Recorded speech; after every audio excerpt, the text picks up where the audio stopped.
The Illuminate Arts and Faith Conference in Chattanooga, Tennessee wants to help you find your tribe. Do you get way too excited about quoting Wendell Berry or C.S. Lewis in conversations with coworkers? Does your Spotify playlist include hymns, a little jazz, and a whole lot of Andrew Peterson? Join your tribe at Illuminate March 31 and April 1 for education and inspiration from speakers Russ Ramsey, Douglas McKelvey, John Hendricks, and others. Find a complete list of session topics and ticket information at southern.edu/illuminate. In 2024, I set out to meet as many poets as I could and spend an hour with each one. I got more than I bargained for, more insight, more clarity, more hope. It's proved to be one of the richest highlights of my life. 17 writers, 17 deeply human conversations that made me sit up and pay attention. Franz Kafka once said, if the book we're reading doesn't wake us up with a blow to the head, what are we reading for? A book must be the axe for the frozen sea within us. And that's what I hope this new book will do. I hope it wakes us up, my friends. I hope these conversations will be the catalyst for something to be reawakened, re-enchanted, and reinvigorated. It's called An Axe for the Frozen Sea, Conversations with Poets About What Matters Most. I'm Ben Palpin, and I hope you'll come and listen in as I spend a little time with poets like Lucy Shaw, Malcolm Guite, Dana Gioia, and Lee Young Lee. Pull up a chair at the table as we dig into what it means to write well and to live well. An Axe for the Frozen Sea is now available from Rabbit Room Press. Visit the store at rabbitroom.com, or better yet, ask about it at your favorite bookseller. I don't believe that you see randomness in nature. I don't think we see randomness in God's created order. I don't think that randomness is part of the nature of God.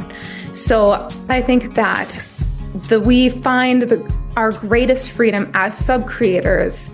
What I'm trying to say is there's no one right way to tell, a story about God. That's kind of as far as there not being a prescription. However, look at the nature of God. Look at what he has revealed to us, and reflect that back to the world.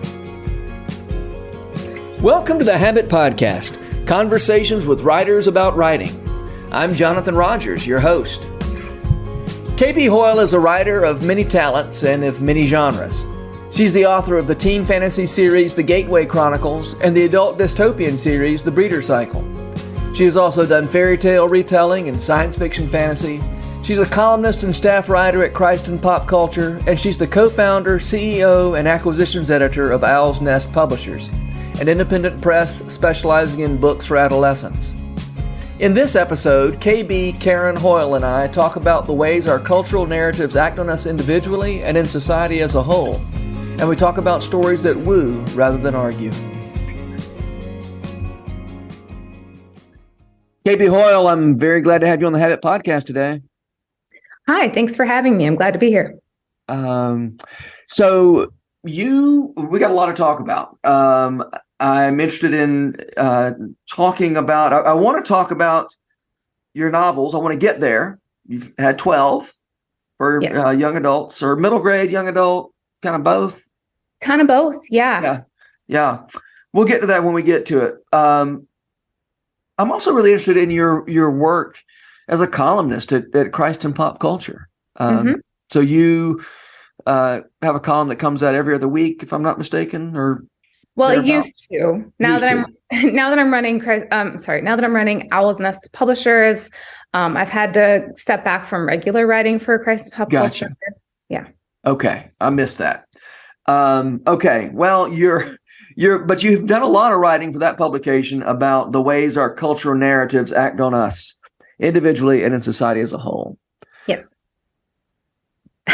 Okay, tell me about that. Sounds like one of those descriptions that's broad enough that you get to write about whatever you want to write about. Is that fair? Yeah, you caught me. I kind of laughed when I saw that question come through because what happened is I came on with as a regular writer for Christ and Pop Culture. Oh goodness, let me think about this for a second.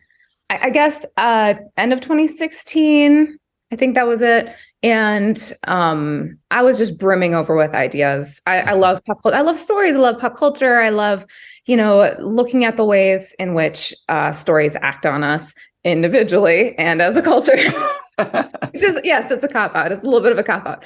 But what I noticed, I didn't start as a columnist. I started as a just general staff writer. And what I noticed is that, essentially over time, most staff writers, maybe turn out one article a month, and then, kind of life is hard. And so it's hard to kind of meet that quota. It wasn't hard for me. I was basically putting out, 2 articles a month, sometimes 3 for the first year or so. And so I approached them with the idea of doing a column. And I said, all of my articles have a similar theme.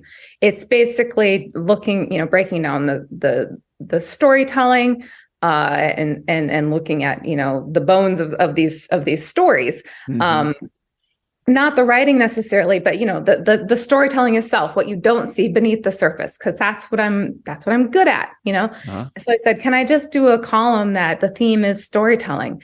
And I remember Erin Straza at the time was my editor, and she said, okay, but we need to have we need a tagline for this column. So that's what we came up with, which is, again, it is very general, but it gave me a lot of space to move.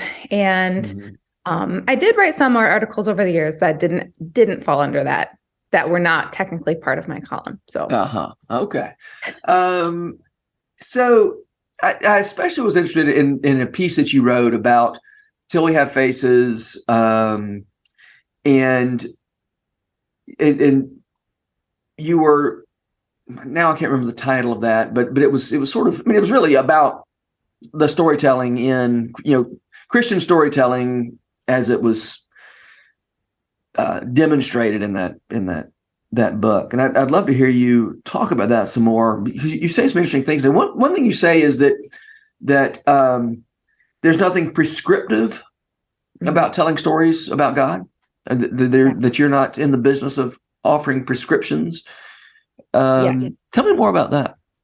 Yeah. Okay. So I had to go back and reread that article this morning when you brought it up, because I've written a lot of articles over the years and I have a hard time remembering them sometimes. Sure. But that is a big one for me, though. And actually, I've written several articles for Christ and Pop Culture that kind of hit on that theme, because I like to say that like many, this is not unique to me, like many Christians who we grew up in the 90s and kind of came out of the evangelical movement in the 90s.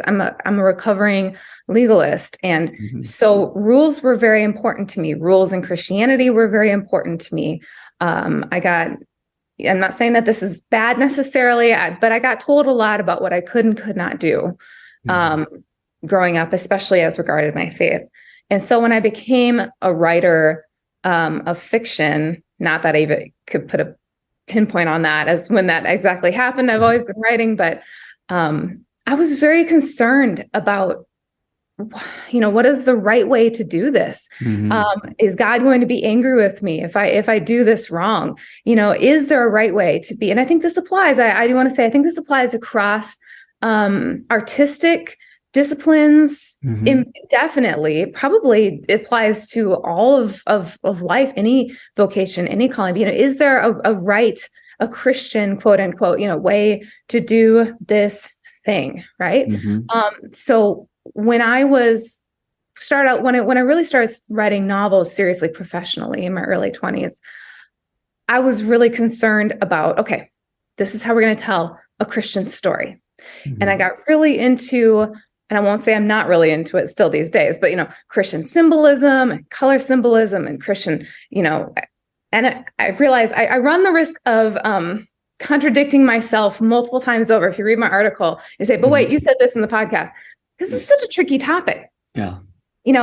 Even saying something like a Christian story structure. Okay, well, what does that mean? How is a story structure a Christian thing? But I got really into all sorts of that sort of stuff. And to the degree where I was even invited to speak at a conference where I spoke on literature writing as apologetics, like writing fiction as an apologetic exercise. And I did not, at that time I was really into that sort of thing. Yeah. And in the article, I say that something to the effect of, but when you treat storytelling as apologetics, you're kind of putting teeth on this exercise. It's a very sort of, I don't know that I said this in the article, but it's kind of entering into a culture war with stories. And you said there are teeth, and you're burying those teeth in the culture. Yes. Mm-hmm. In my early years, though, I was really into apologetics. I was very into the culture war. I was trained. I was brought up in all the conferences as, a teenager and all of that. But I have come to think about being a Christian very differently now. Mm-hmm. And the article really addresses that instead, I really believe that as storytellers in particular, and as Christians, we should be wooing people to the gospel.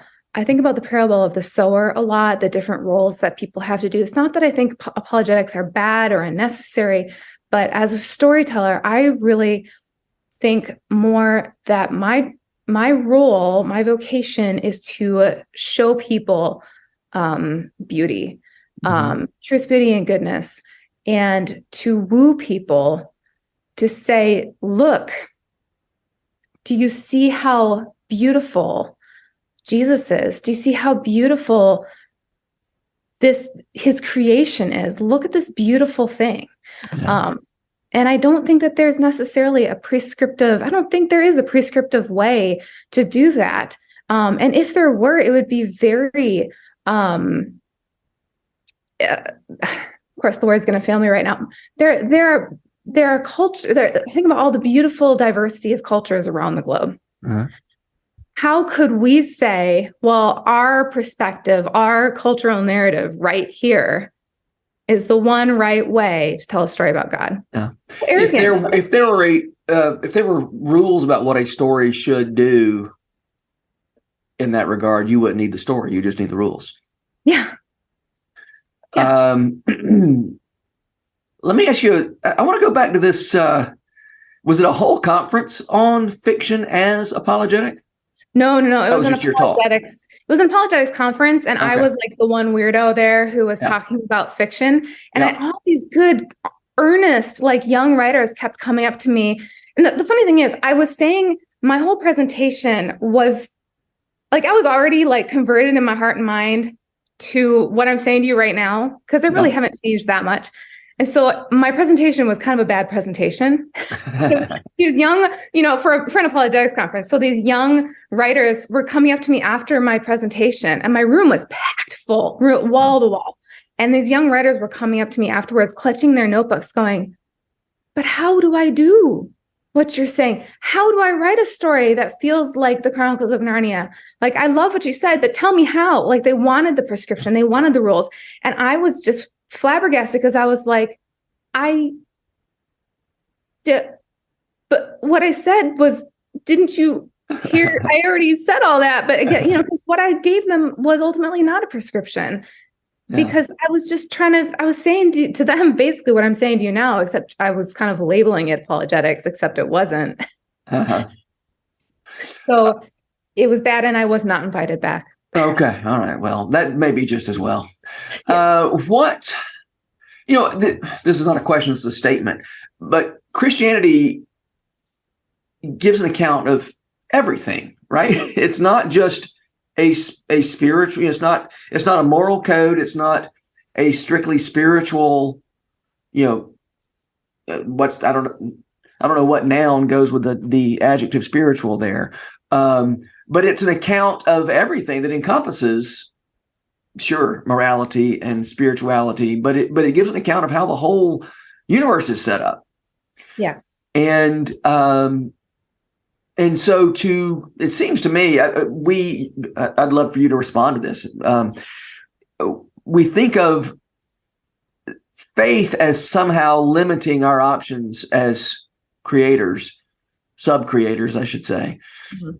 When in fact, it's an invitation to give an account for everything. Yes. I love Yeah. what Flannery O'Connor said when she talking about bad. She was specifically talking about bad Catholic art. But we can say bad Christian art more broadly. She said it tends not to be a result of the limitations that faith put on the artist, but rather the limitations of art that the artist failed to put on themselves, as if somehow because I've got a good message, I don't have to worry about the laws that govern. Yes. Art. So I am all about, and I don't, again, people are going to say, oh, you're contradicting yourself. So I hope this doesn't sound contradictory to what I was just saying. I am all about art. So let's talk about, let me talk about storytelling, because that's my arena. Having logos. So I think that without this trying to sound like this is prescriptive, like this is how you tell a Christian story. But as far as Christianity actually giving us more freedom to tell a greater story and to reveal beauty is, I don't believe that you see randomness in nature. I don't think we see randomness in God's created order. I don't think that randomness is part of the nature of God. So to kind of rein in my whole, there's no prescription to this at all, like that's not what I'm trying to say. I think that we find our greatest freedom as sub-creators. So what I'm trying to say is there's no one right way to tell, a story about God. That's kind of as far as there not being a prescription. However, the flip side of that is look at the nature of God. Look at what he has revealed to us, and reflect that back to the world. Yeah. And within the nature of God, because as you're saying, and this is a necessary corrective to the conversation here, right? As you're saying, God has revealed to us everything, he's given us a revelation here. There's natural revelation, there's revelations in scripture. And so something that I try to do as a Christian storyteller is to make sure that logos about God is always, and about the created order is always present in my stories. And again, that brings me back to loving things like like symbolism and particular story structures that I choose to utilize. And there's lots of things that would get very nerdy really fast. But things that you also see within art and music and whatnot. Why does a song why do certain chords sound beautiful to our ears and other chords don't? And things that are universal across cultures like that too. And I think that is, there's no one way, correct way necessarily to reveal those things, but what is being revealed still has to be the nature of God himself. It still has to be the truth. And that's what keeps us from being relativists, and makes us actually be telling the true things within our stories. You talk about the nature of God. Could we also, do you have any problem with saying the nature of reality? Do we have to? Yes. I think it comes back to, if we have to understand the definition of truth. What is true? That which conforms to reality. But you have to know what reality is. And reality is created by God. So yeah, and even if you believe in big R reality, sometimes it's hard to know what is big R reality and what is culturally constrained or conditioned. Or I now I can't remember which composer it was, but some composer decided he was going to train his baby to like atonal music. I learned this in my music appreciation class. So whenever he gave the baby milk, whenever the baby got milk, the baby heard atonal music. So they would associate atonal music with something he liked. And the kid grew up to like atonal music, but he hated milk. And so I feel like there's something there about I don't know what the moral of that story is, but I think it has something to do with you can condition people to like things that aren't good for them. Yes. But it somehow warps their sense of reality. Yeah. I don't think that was the lesson my music appreciation teacher was trying to teach, but I think that was just a punchline. As far as he was concerned, that was just a punchline. The kid didn't like milk. But I wonder if, as you said, in music, even though different cultures like different kinds of music, the idea of atonal music that says we're just going to ignore the realities of music theory from all cultures and just sort of do this. And I may be using that term wrong. It may be something besides atonal, but there is, what we love about music is that it resolves reality into something that's also beautiful. Yeah. And something mathematical that's also beautiful. Now I can remember somebody said that the pleasure of music is the pleasure of doing math without knowing it. And and if there's a kind of music that chooses not to make us enjoy doing math without knowing it, maybe that's the kind of music that doesn't have a relationship to reality. Yeah. I love that. I think about you had asked me about where I said that the job and vocation of a storyteller is to make people homesick for a home that they've never been to, which comes from C.S. Lewis, of course. Yeah. The fact of the matter is you have to believe that there's a home, and you have to know what that home is in order to point people to it. Does that count as an apologetic through fiction, or is that just something else? I guess in a way it probably is. Yeah. And here's me contradicting myself again. I just don't think about it as arguing. I don't eat it or as feeling like you're at war with the culture. Yeah. In the situation where you're positioning yourself as the other side is my enemy, sort of situation, which is where I felt like I was being positioned for much of my youth. Mm-hmm. So kind of, and I still love apologetics, but and I think that they really served me growing into being a writer, being a good storyteller. But coming out of that culture war mentality, you have to know the truth in order to, and why the truth is true, in order to paint a beautiful picture of it, mm-hmm. And to be able to invite people to search for it. Mm-hmm. So I've just always wanted to write stories that kind of taps into that longing that I think we all have. We all have that longing for home. Yeah. Like I always say, I'm a Platonist, and I came by it honestly through C.S. Lewis. Yeah.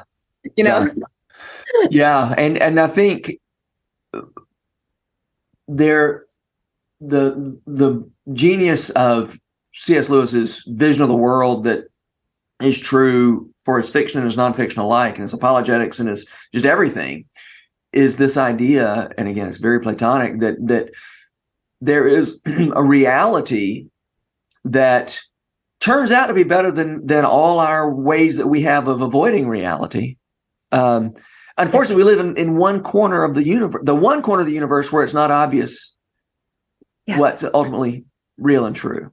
And so we get these glimmers of reality that feel truer than what we see with our eyeballs. And so I think you're talking about, fiction is uniquely situated to make us long for that reality that seems upside down from where we sit.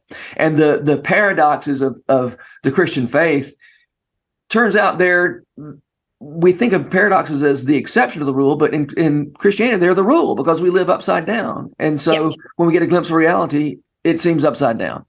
So, so there's a kind of relativism for you that ultimate reality, relative to us seems upside down. Anyway, moving on.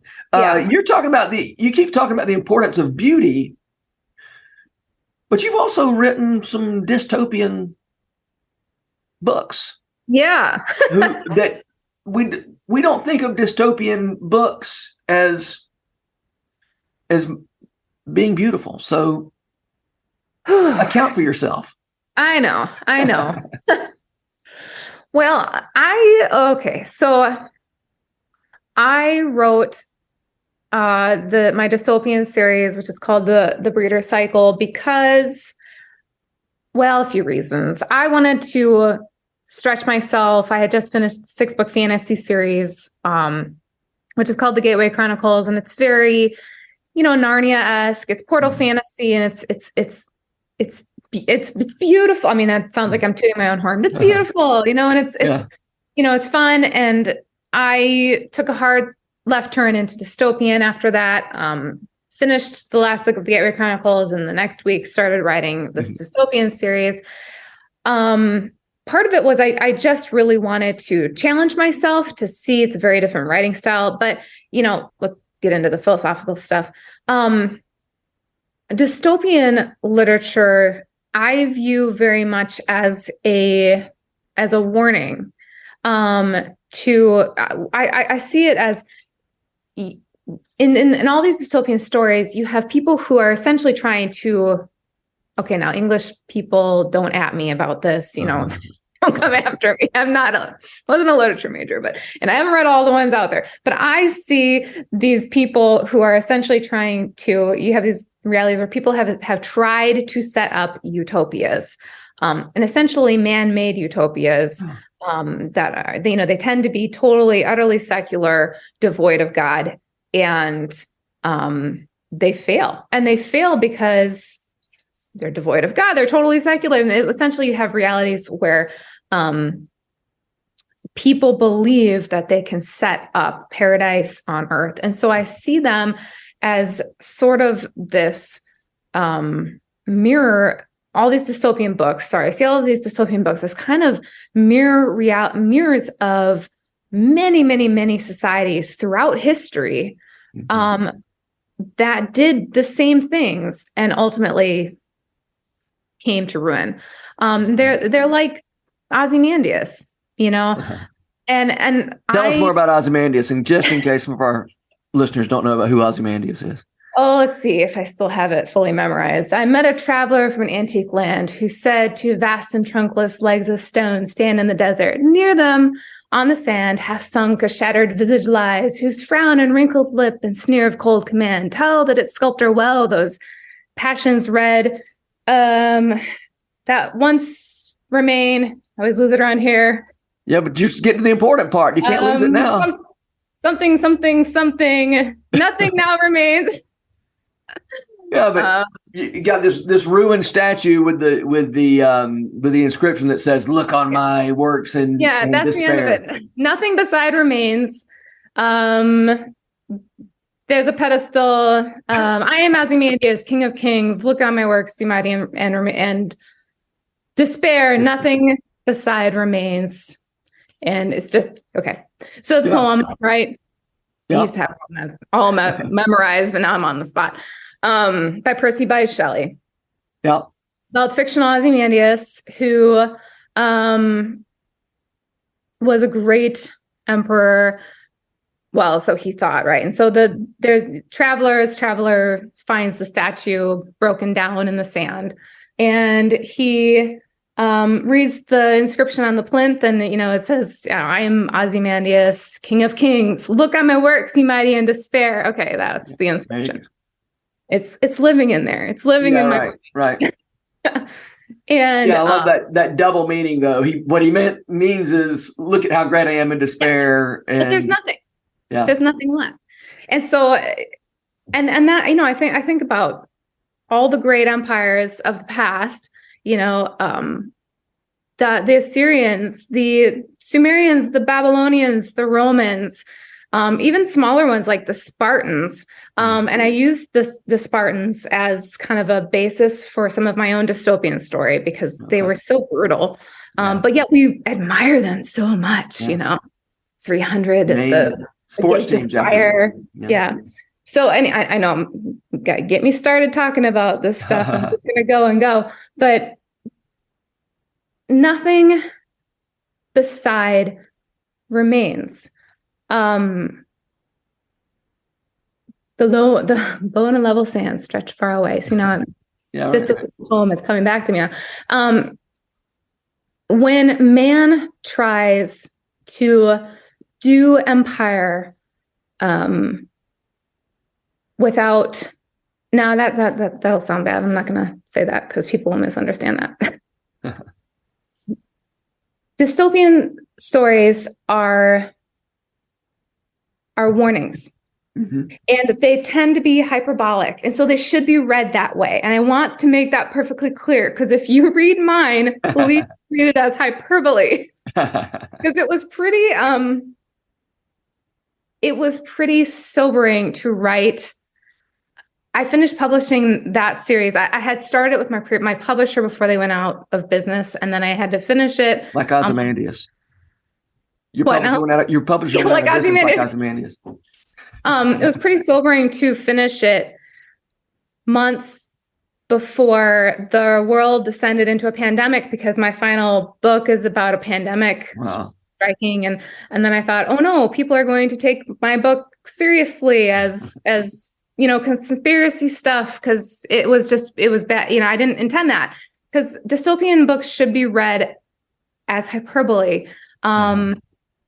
And or at least hyperbolically, but they're warnings about human nature and the future and the what could happen as a result of unbridled human passions and human nature, and we're a world without God and things like that. So that was kind of why I ended up writing it. And my books are ultimately about the value of human life. And another reason I wrote is I wanted mine to end with hope. Being about the value of human life. It's very unusual to read a dystopian book or series that ends on a hopeful note. And I was pretty grumpy about the end of like the Hunger Games. And I love Brave New World, but it ends pretty depressingly. So, and I didn't like the ambiguity at the end of The Giver. So I wrote one. Okay. So you wrote your own. Right on. Yeah. All right. Now, besides being a writer and an author, you're also a publisher. So tell me about Owl's Nest Publishing. And I co-founded Owl's Nest Publishers with Katie Stewart, who is my lifelong best friend here in Wisconsin. Okay. And we opened our doors a year ago. Something that we took note of, and we won't go into the whole long story of why we decided to found it, but something that we took note of is that real teens are not really being served in the publishing industry today. YA publishing, YA stands for young adult. So books for young adults, there are lots of books for young adults today. YA publishing is booming, but YA publishing is typically more for women than for actual teenagers. And of course, I'm speaking in generalities, but it was really frustrating for me. I've been through a lot of career ups and downs with publishing house closing. I was agented for a while, and then that fell through as well. And so with a lot of career ups and downs and querying, I've queried novels for years and years. And with all the feedback that I'd gotten on trying to query novels as young adult novels and whatnot, I just noticed that the industry didn't really want what I was selling. And of course, that's just me. That's just my experience. But what I was selling was books that had real teenagers in them. I was a classical educator for 10 years. I taught 10th graders and 8th graders. I do know, and I have teenagers myself now, but I do know what teenagers are like. And as I observed the industry and I noticed that there were lots of other authors out there who were just like me, who were trying to write books that had characters that were protagonists that were 13 years old, 14 years old, 15 years old, and were having no success doing that, because the YA industry typically just wants characters that are 17 years old, but who actually don't really act like 17 years old. 17-year-olds, they act like adults walking around in 17-year-old skin. And the reasons for that tend to be so that they can do more mature things, so that they can have more mature thought processes and emotions and whatnot. And we just, when Katie and I started to talk about this, and she has a lot of experience reviewing books, we just looked around and we thought to ourselves, there's not really a publishing house out there that, or an imprint that is really focused specifically on just releasing books for adolescents, ages 8 to 18, that really has characters that reflect what these kids are really like. Especially now, Owl's Nest is not a Christian publishing house, although Katie and I are both Christians. But we are, because we are Christians, we walk in Christian circles, and we know too how frustrated many Christian parents are with what's published in traditional publishing these days, and how it's just hard to find books that we see a lot of parents expressing frustration. It's hard to find books that being published today in the last 10 years or so that they feel comfortable putting into the hands of their kids. So we thought we wanted to help meet that need. Great. Yeah. As you were talking, it occurred to me, it really is hard to write a children's story where the children actually conduct themselves like children, or teenagers conduct themselves like teens. I mean, last time I read To Kill a Mockingbird, I mean, the scout is supposed to be something like 6 in that story. I'm thinking, this child does not act like even of course, every child in every protagonist of a book is precocious, but even a precocious, maybe she's not. I can't remember I think she's 6. I don't know. She hasn't started school yet. She's just starting school, so she must be about 6. And she does not talk like a 6-year-old. Of course, I don't know that To Kill a Mockingbird is really, I don't know if that would be considered kidlit or. Yeah, well, I don't know that it is, but the narrator, the protagonist is a small child who doesn't act like a small child. Yeah. All right. Let me ask you the traditional ending question of these conversations, and that is, who are the writers who make you want to write, KB Hoyle? Well, probably no surprise that C.S. Lewis was the first one. Yep. That I can remember from a very young age, like age 6. Is that where you got the idea of using 2 initials for your name? No. I took that from J.K. Rowling. Okay, there you go. Which also goes on that list. J.K. Rowling, for sure, and Jane Austen, and Tolkien. I know this is just the list of the usual suspects, but as I tend to tell young people, when before the pandemic, I did a lot of school visits, and I would always tell young people, you don't know what it was like when we were young. It was very hard, there's so many fantasy authors now, but when we were young, it's like, okay, I'm going to reread the Chronicles of Narnia again. For George MacDonald, so. Were you reading George MacDonald when you were little? Oh, yeah. Really? Yeah.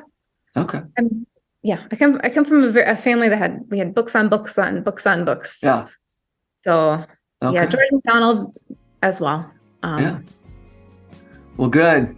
All right, KB Hoyle, thank you for being here. It's been a pleasure to talk to you. Hope we can talk again soon.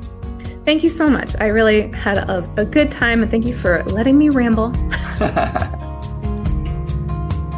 This podcast is brought to you by The Rabbit Room, where art nourishes community and community nourishes art.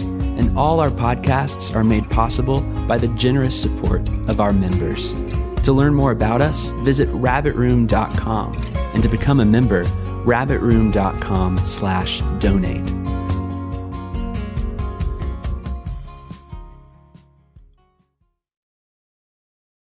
If you've enjoyed this podcast episode, consider joining the Rabbit Room membership. Your membership helps sustain this community, funding everything from publishing and podcasts and theater productions to events and programs that support artists who create with a Christ-centered vision. We'd love to have you on board. Learn more at rabbitroom.com/member.